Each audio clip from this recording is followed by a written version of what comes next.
now it's time to reach out to our listeners.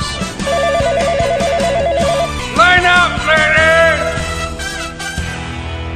Who's that? Yeah, it's The Office. I'm not up to date. Jim comes in dressed as Dwight and sits there and goes, "Question!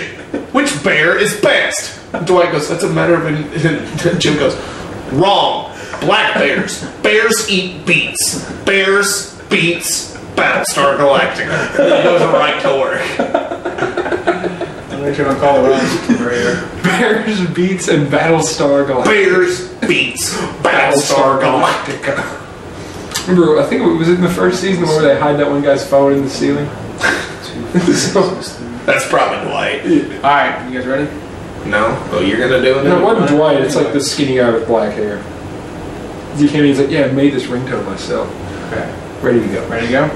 Alright. Where'd my water go? Let me get something else pulled up first, too. What you pulled up? No, I'm going to pull up my call graph. Put all my stuff in this, the vending machine again. Your what? this thing to record the phone call with. That's how I'm gonna just stick it right in there. You know what I mean? Yeah, put it right. Put it right in there. Stick it in the pooper. He stuck that one right in the pooper. What is this thing? That was a high school team sports conversation. All right, Blair, here comes one right up the poopers. He goes, you can't say that. I was like, why? What? There's nothing wrong with the pooper. Hot girls like it, the pooper. Some just don't know it yet. He goes, that's terrible. This is me like 2 weeks ago going to my high school working out during a team sports class and playing softball. Right in the I was like, Blair, there's a shortage of beer attached to this softball game. He goes, you know what? I agree with you. This is slow pitch softball. He's like, you guys need to be about 5 years older so I can teach you to play real dodgeball. Or real softball, rather. Slow pitch dodgeball. It's the senior citizen game. Alright. safe for kids. Safe for kids. Good time for the whole family. Alright, ready, and... Are we recording? It's recording, yeah. Well, we're back! No, it's calling right now. Oh, so it's not recording yet. It's recording and not on the microphone. It should be calling in. Hello? Hey, Ian, how's it going? Hey, it's going really well. How are you doing? Oh, we're good. Everybody, we're on the line with Ian Childs, the captain of Michigan State University's team.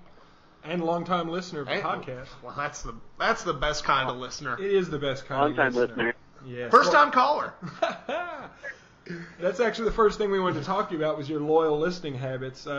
What is it exactly that makes you such a loyal listener of the podcast? You know, I'm not sure. It's the first time I ever went out to the website. I saw that you guys had a podcast going, and I kind of started listening into it while I was writing the paper, and that's just what I started doing ever since then. Every time I write a paper, I just listen into the podcast. Well, let me just tell you, Ian, that we're going to make it a lot harder for you to focus on those papers this year. We are indeed. We've definitely bumped up the enthusiasm. That's usually the problem. That's the problem is I'll be listening and I'll stop writing the paper. So, Ian, you sound like you're in a kind of crowded location. What are you up to today? I am. I completely forgot about the interview today because I'm scatterbrained.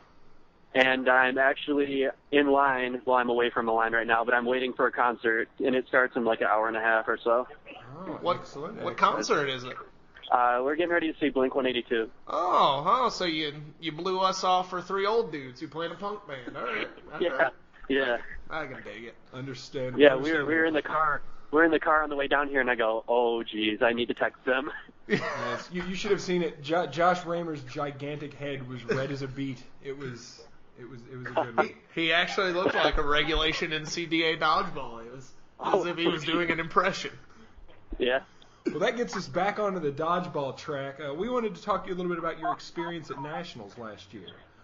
Just kind of how you thought it went, what you thought about it.